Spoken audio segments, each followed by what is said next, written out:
मन के प्रीतिया बा तोहरा से लागल, दिलवा भइल बाटे पागल।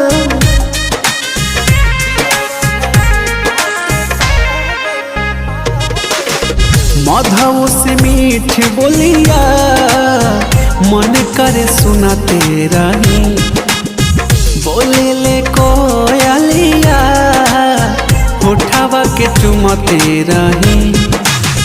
सुना ये गोरिया दिल कैलू चोरिया, भगिया हमार चमके।